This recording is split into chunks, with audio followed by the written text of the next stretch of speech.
से मरवा की पहाड़ी के दरमियान 7 चक्कर काउंट करके आपने लगाने हैं।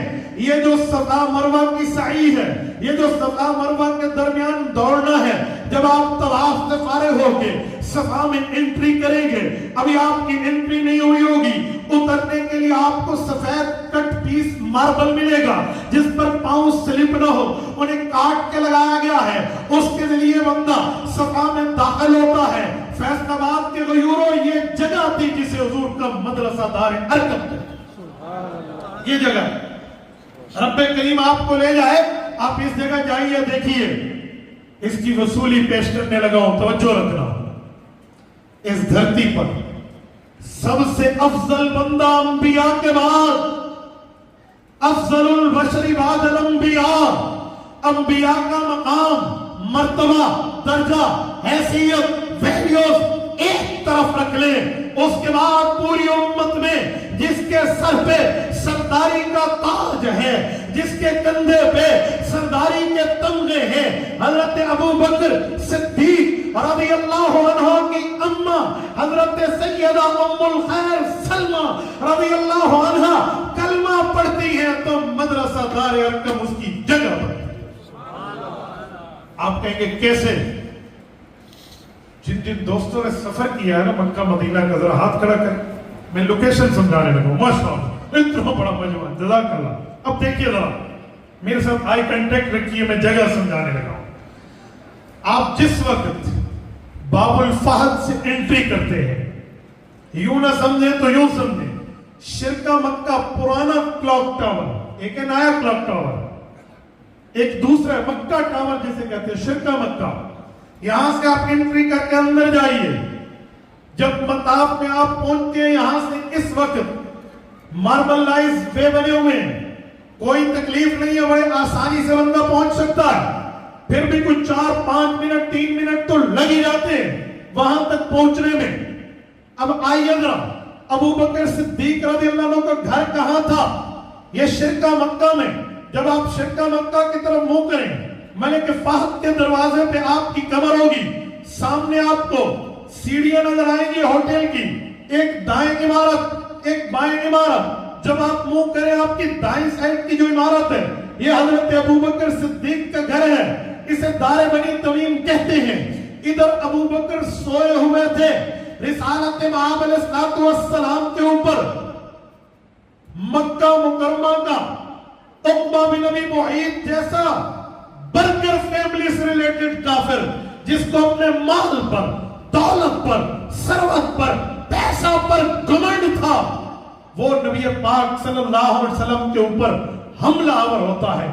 अबू बकर घर में है, नबी पाक अलैहिस्सलाम ने सर सजदे में रखा है, उसने अपनी चादर और पटका उतार के पैगंबर के गले अक़दस में पकड़ा और उसने वहां से खींचा। शोर शराबा हुआ, मक्का के अवाश लड़के एक तरफ हैं जो वहां पे बैठ के ठपकियां कस रहे हैं। ये शोर शराबा हल्ला गुल्ला में बदला, कानों में आवाज पहुंची। अबू बकर सिद्दीक रज़ियल्लाहु अन्हु के दीवानावार बिस्तर से उठे, नहीं पता था क्या हुआ, सिर्फ एक शक दिमाग में आया कि कहीं हुज़ूर पाक सल्लल्लाहु अलैहि वसल्लम के साथ कोई अनहोनी के मामलात न हो रहे हो।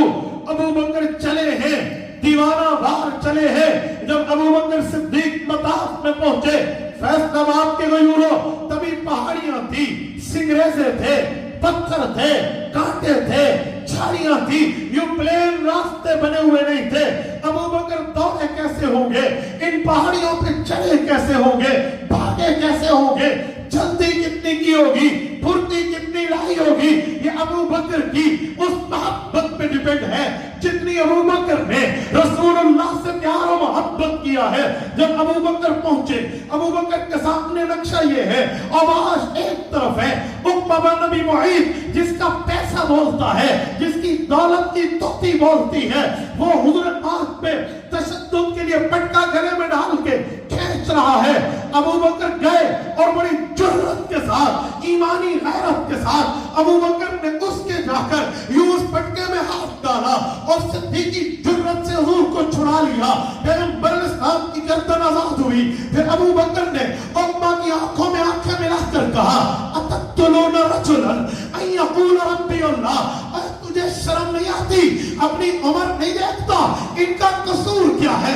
تجھ سے زمین نہیں کھینچی، تیرے پیسے پہ نظر نہیں رکھی، تیرے خاندان پہ نظر نہیں رکھی، تجھ سے پرسنلی اٹیک کے معاملات نہیں ہیں، ذاتی اعتراضات کی بات نہیں ہے، اس کے باوجود بھی تو ظلم کرتا ہے، تشدد کرتا ہے، برے رویے سے پیش آتا ہے۔ صرف ایک قصور ہے کہ یہ توحید کا مت والا ہے، اس نے شرک پہ نفی کی ہے، کفر پہ نفی کی ہے، معبودان باطلہ ان بتوں پہ نفی کی ہے، اور محمدی اعلان ہے ان یقول ربی اللہ، دنیا میں اللہ ایک ہے، وحدہ لا شریک ہے، وہی خالق ہے، وہی مالک ہے، وہی حاجت روا و مشکل کشا ہے، وہی جبین نیاز اس کے سامنے جھکے، اس کے سامنے جبین نیاز جھکائی جائے گی۔ اتنی سی بات ہے تو اس پر لڑنے آیا ہے۔ ابو بکر بولتے جا رہے تھے اور اس کے ہاتھ سے حضور کو عذاب کرایا، اس نے دائیں دیکھا بائیں دیکھا کہ آج تک کسی کو جرت نہ ہوئی جو میرے سامنے دم مارے، یہ کون ہے؟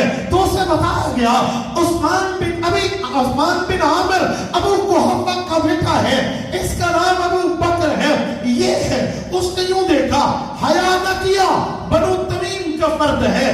بنو تمیم مکہ کے ججز قوم کو کہتے تھے جو لوگوں کے اختلافی فیصلے کیا کرتے تھے۔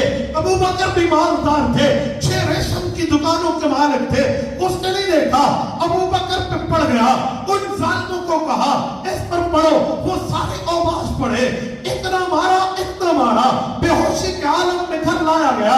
ماں نے ابو بکر کے سرانے ٹھہر کے ان کی چابی کی، ان کی تیمارداری کی، ابو بکر کی آنکھ کھلی۔ ماں نے ہاتھ میں گلاس لیا ہوا ہے، اس زمانے کا ایک دودھ سے بھرا ہوا پیالہ لیا ہوا ہے، ابو بکر کی آنکھ کھلی کہ بیٹا عقل مند ہو، پڑھے لکھے ہو، آپ کو ہر چیز کی آزادی ہے، کیوں تکلیف میں خود کو ڈالا ہے؟ یہ دودھ پی لے، اپنی حالت دیکھی ہے۔ ابو بکر کا ایک اعلان ہے، اماں بتائیں محمد الرسول اللہ کیسے ہے؟ ماں نے اس وقت تک کلمہ نہیں پڑھا۔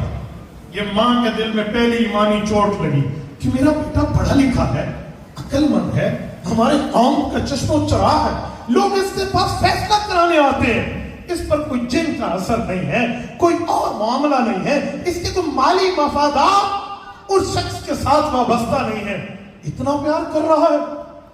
لیکن ماں نے اس ایمانی چوٹ کو چھپایا کہ بیٹا مجھے نہیں پتا وہ کیسے ہے، تو دودھ پی لے۔ کہا میں دودھ نہیں پیوں گا، معلوم کریں حضور کیسے ہے۔ کہ بیٹا گویا میں اپنے لیے سمجھانے کے لیے کہنے لگا ہوں کہ یوں سوچا گیا ہو شاید کہ جس کی یاری پر تیری یہ حالت بنی ہے، پھر اس کا نام لے رہا ہے۔